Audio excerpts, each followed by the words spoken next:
Varicose veins కి సరైన చికిత్స కోసం సంప్రదించండి ఎవిస్ హాస్పిటల్. అంటే వీడియో అంటే గుర్తొస్తుంది ఇప్పుడే. సో ఎలక్షన్స్ టైంలో విజయమ్మ గారు ఇక్కడ ఉండకుండా యుఎస్ వెళ్ళిపోయారు. అక్కడి నుంచి ఒక వీడియో రిలీజ్ చేశారు. సో కడప ఎంపీగా పాప పోటీ చేస్తుంది, షర్మిలకి సపోర్ట్ చేయండి అని. సో జగన్ గారిని ఉద్దేశించి మాట్లాడకుండా కేవలం వాళ్ళ కూతురు గురించే బాధ్యత కదా. ఆ వీడియో స్టేజ్ మీద చాలా చేంజ్ ఎక్కడ చేంజ్ అదే మాట కేతిరెడ్డి గారు ఒప్పుకున్నారు కదా, ఆ వీడియో వల్ల చాలా డ్యామేజ్ అయింది పార్టీ. కానీ అదేం లేదు. కానీ నేనేమంటానంటే ఒక లాస్ట్ మీటింగ్ మీరు జగన్ గారితో విజయమ్మ గారు స్టేజ్ మీద మాట్లాడిన వీడియో ఒకసారి చూడండి. నా కొడుకుని ప్రజలకు అప్పగించాను, నా కొడుకుని సీఎం చేసి నా భర్త ఆశయాల్ని ప్రజలకు అందించే విధంగా మీకు అందిస్తున్నా, ఇక నా కూతురు లైఫ్ కోసం నేను వెళ్తున్నాను, ఈ పార్టీలో గౌరవ అధ్యక్షురాలుగా ఉంటూ ఇక్కడ మాట్లాడుతూ అక్కడ మాట్లాడితే అది కరెక్ట్ కాదు అని చెప్పి ఆ రోజు క్లియర్ గా చెప్పింది ఆవిడ. ఆ తర్వాత ఏ రోజు పార్టీ మీటింగ్ రాలేదు, ఏ రోజు పార్టీ గురించి మాట్లాడలేదు. సో తన కూతురు కోసం వెళ్తున్నాను, తన కూతురుని రాజకీయంగా నేను సపోర్ట్ చేయాలి అని చెప్పి స్టేజ్ మీద ఆవిడ కుండ బదులు కొట్టి చెప్పి వెళ్ళింది. ఆ ఫ్యామిలీ ఒక మాట చెప్తే ఆ మాట మీద ఉంటారు. సో తన కూతుర్ని గెలిపించుకోవాల ఆలోచనలో ఆ రోజు చేసిందే తప్ప కొడుకును ఓడించాలని ఏ తల్లికి ఉంటుంది? కొడుకును ఓడించాలని ఏ తల్లికి ఉంటుంది? ముఖ్యంగా తల్లికి కొడుకు అంటే పిచ్చి. కాబట్టి ఈరోజు షర్మిల గారిని గెలిపించమని చెప్పిన విజయమ్మ గారు మరి ఎందుకు గెలిపించలేకపోయారు? ఆవిడ తల్లి ప్రేమతో చెప్తుంది, కానీ రాష్ట్రానికి తనకన్నా అక్కడున్న వైఎస్ఆర్సీపీ వాళ్ళు గెలిస్తేనే బెటర్ అనుకున్నారు కాబట్టే కదా వైఎస్ఆర్సీపీ వాళ్ళు గెలిచారు. కాబట్టి అక్కడ మనం చూడాలి. సో ప్రతి విషయానికి ఏ జిల్లాకు ఆ జిల్లా, ఏ లీడర్ కాలడు. ఎందుకంటే కొంతమంది పార్టీ వల్ల గెలుస్తారు, పార్టీ ఇమేజ్, పార్టీ మేనిఫెస్టోతో గెలుస్తారు. కొంతమంది ఇండివిజువల్ బలంతో ఏ పార్టీ వచ్చినా ఎన్ని సంవత్సరాలైనా 5 సార్లు 7 సార్లు గెలిచిన వాళ్ళు మనం చూస్తుంటాం. చౌదరి గారు. సో అదంతా ఇండివిజువల్ గా వాళ్ళు ఒక వేవ్, అది వాళ్ళకి వేసేస్తుంటారు, ఇంకా కళ్ళు మూసుకొని అట్లా వెళ్ళిపోతూ ఉంటుంది. ఇంకా కొన్ని చోట్ల ఏంటంటే క్యాస్ట్ ఈ మధ్యలో స్టార్ట్ అయింది కదా, క్యాస్ట్ పిచ్చి ఎక్కువైపోతుంది ఈ మధ్యలో. సో అలాంటివి ఉంటాయి. సో పాలిటిక్స్ లో అన్ని మిక్స్, కులం, బలం, మనీ, ఆ సమయం, ఆ సందర్భం అన్ని కూడా కలిసి వస్తాయి. ఇప్పుడు పార్టీ అధికారం కోల్పోయిన తర్వాత జగన్ గారు రివ్యూ మీటింగ్స్ బాగానే పెడుతున్నారు కాబట్టి అసలు మనం ఓడిపోవటానికి ప్రధానమైన ఒక 2-3 కారణాలు అంటే అసలు ఆయన సైడ్ నుంచి ఏం చెప్పుకుంటూ వస్తున్నారు? మీరేం చెప్తున్నారు ఆయనకి? అసలుకి అది మేము ఆయన దగ్గర చెప్తాం, మీకెందుకు చెప్తాం? ఆయన పర్సనల్ డిస్కషన్. సో అంటే పర్సనల్ డిస్కషన్ అనేది కాదు కదా, ఇది పబ్లికే కదా. ఎందుకు ఓడిపోయాం అనేది పబ్లిక్ లో చెప్పాల్సిన విషయం. డిస్కషన్ వచ్చినప్పుడు పబ్లిక్ లో మాట్లాడతారు. ఇది క్యాడర్ మధ్యలో డిస్కషన్, క్యాడర్ మధ్యలో వాళ్ళు కోరు వాళ్ళు ఓడిపోయామని కొంతమంది అంటుంటారు. కానీ ఈవీఎం వల్ల అయితే చాలా నష్టం. 151 వచ్చినప్పుడు ఈవీఎం అని చెప్పుకోవచ్చు కదా. కాదు కదా, మాది 6 months ఉన్నింది. ఈవీఎంస్ ఎప్పుడు కూడా ఎలక్షన్ అయ్యాక కౌంటింగ్ తర్వాత 6 months ఉండాలి. ఎవరు కేసు వేసినా ఎలక్షన్ కమిషన్ ఆ అనుమానాన్ని నివృత్తి చేయాలి. ఆ వివిప్యాట్స్ తీసి కౌంటింగ్ చేసి వాళ్ళకి చూపించాలి. కానీ ఈసారి 10 రోజులకే డెస్ట్రాయ్ చేయమని క్లియర్ గా ఆర్డర్ ఇచ్చి డెస్ట్రాయ్ చేశారు. ఫస్ట్ ఇది. రెండోది, ఎప్పుడైనా ఈ ఈవీఎంస్ అనేది మిషనే కదా. నీకు ఎలక్షన్ రోజు ఏదైతే మీరు ఆన్లైన్ లో పెట్టారో, ఆంధ్రప్రదేశ్ స్టేట్ లో ఎన్ని ఓట్లు పోలైనాయి, ఏ జిల్లాలో ఎన్ని ఓట్లు పోలైనాయి, ఏ నియోజకవర్గంలో ఎన్ని ఓట్లు పోలైనాయి అనేది అది రికార్డెడే కదా. మరి ఆ రోజు పోలైన ఓట్లకి, కౌంటింగ్ రోజు పోలైన ఓట్లకి తేడా చూస్తే 45 లక్షల ఓట్లు పెరిగాయి. దాని మీద కోర్టులో కేసు కూడా వేయటం జరిగింది. ఎక్కడైనా 45 లక్షల ఓట్లు ఎలా పెరుగుతాయి? కంప్యూటర్ ఇది సిస్టమే కదా.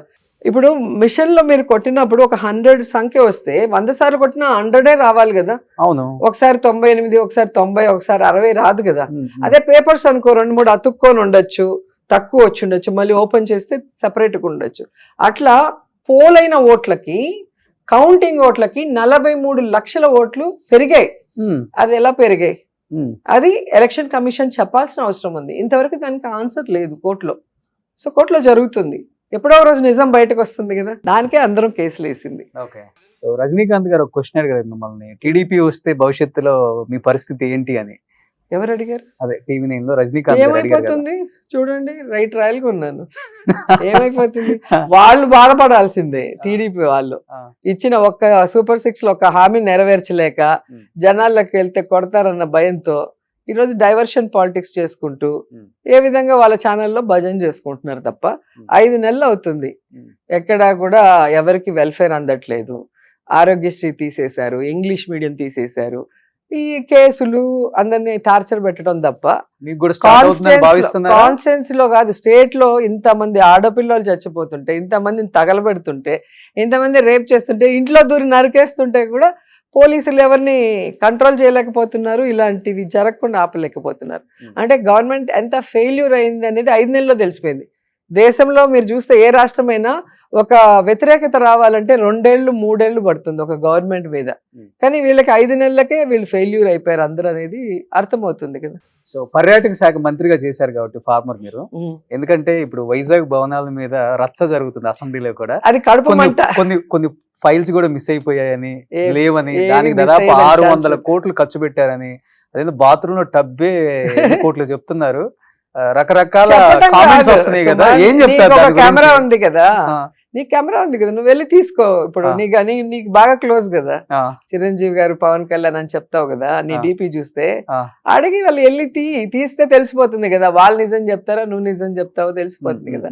ఈ రోజు నేను గర్వంగా చెప్తున్నాను, ఆంధ్రప్రదేశ్ లో రిషికొండ లాంటి construction, quality construction, international standards తో టూరిజం కట్టిన ఒకే ఒక అద్భుతం రిషికొండ. Okay. అది చూసి కడుపు మండుతుంది. ఎందుకు అలా అలాంటి అంత విలాసవంతమైన భవనం కట్టడానికి రీజన్ ఏమైనా ఉందా అండి? అంటే జగన్ గారు ఉండటానికని వీళ్ళు అంటున్నారు.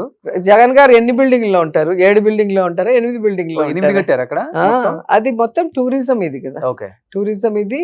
ప్రెసిడెంట్ వచ్చినప్పుడు ఉండటానికి, ప్రెసిడెంట్, మనకి ప్రైమ్ మినిస్టర్ వచ్చినా, Okay. లేకపోతే సీఎం గారు వాళ్ళు వచ్చినప్పుడు ఉండొచ్చు.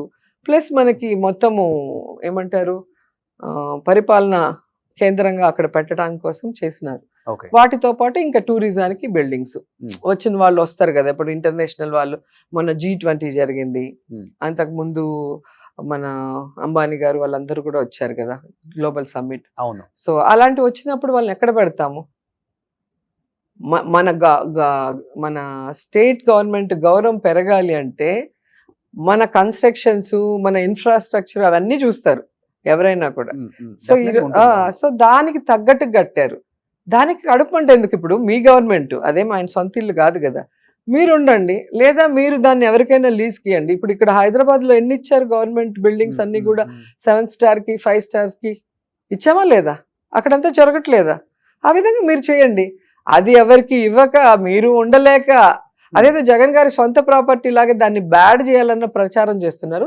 నేను సూటిగా అడుగుతున్నాను చంద్రబాబు నాయుడిని, తాత్కాలిక అసెంబ్లీ కట్టడానికి 1000 కోట్లు వేస్ట్ చేశాడు.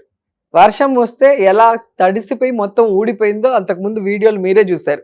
అసెంబ్లీ కట్టిన కొత్తల్లో మేము 67 మంది మాకు ఒక ఆఫీస్ ఇస్తే ఒకే బాత్రూమ్ 67 మందికి మేము అపోజిషన్ లో ఉన్నప్పుడు. అవునా? 1000 కోట్లు తినేశాడు. ఈయన కూడా మాట్లాడతాడు.